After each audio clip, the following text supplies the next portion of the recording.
Welcome to I news. Asia ఖండంలో యుద్ధ మేఘాలు కమ్ముకున్నాయి.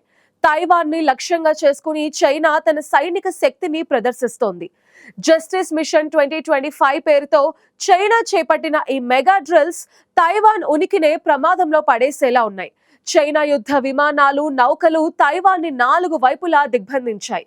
ఈ ఉద్రిక్తతలు ఎక్కడికి దారితీస్తాయి? తైవాన్ ఈ సవాలుని ఎలా ఎదుర్కోబోతోంది? ఇప్పుడు మన స్పెషల్ రిపోర్ట్ లో చూద్దాం.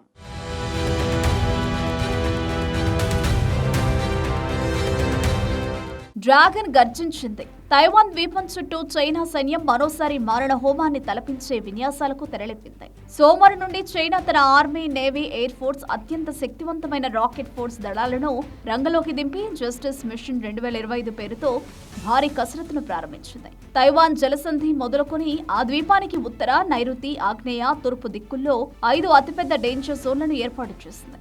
ఈ ప్రాంతాల్లో మంగళవారం నాడు భారీ ఎత్తున లైవ్ ఫైరింగ్ నిర్వహించేందుకు చైనా సిద్ధమైంది. చైనా ఈ చర్యను కేవలం విన్యాసాలుగా మాత్రమే చూడడం లేదు. తైవాన్ స్వతంత్ర శక్తులకు, బాహ్య శక్తుల జోక్యానికి ఇదొక తీవ్రమైన హెచ్చరిక అని చైనా సైన్యం స్పష్టం చేసింది. తైవాన్ తమ భూభాగమేనని, దానిని వశం చేసుకోవడానికి బల ప్రయోగం చేయడానికి కూడా వెనకడబోమని డ్రాగన్ కుండబద్దలు కొట్టినట్లు చెబుతోంది. అయితే తైవాన్ ఈసారి ఏమాత్రం వెనక్కి తగ్గడం లేదు. చైనా విన్యాసాలను తీవ్రంగా ఖండించిన తైవాన్ తక్షణమే స్పందించేలా తన యుద్ధ విమానాలను, క్షిపణి రక్షణ వ్యవస్థలను సిద్ధం చేసింది. మరో ఆసక్తికరమైన, ప్రమాదకరమైన విషయం ఏంటంటే, ఒకవేళ చైనా విన్యాసాల పేరుతో అకస్మాత్తుగా దాడికి దిగితే పై అధికారుల ఆదేశాల కోసం వేచి చూడకుండానే తక్షణమే కాల్పులు జరిపేలా తైవాన్ తన సైనికులకు పూర్తి స్వేచ్ఛనిచ్చింది. అంటే పరిస్థితి ఎంత ఉద్రిక్తంగా ఉందో మనం ఊహించవచ్చు. తైవాన్ జలసంధిలో ఎటు చూసినా చైనా యుద్ధ నౌకలు, గగనతలంలో డజన్ల కొద్దీ ఫైటర్ జెట్లు చెక్కలు కొడుతున్నాయి. ఈ చిన్న నిప్పు కణిక పెద్ద యుద్ధానికి దారితీసి ప్రపంచ ఆర్థిక వ్యవస్థను చిన్నాభిన్నం చేస్తుందేమోనన్న ఆందోళన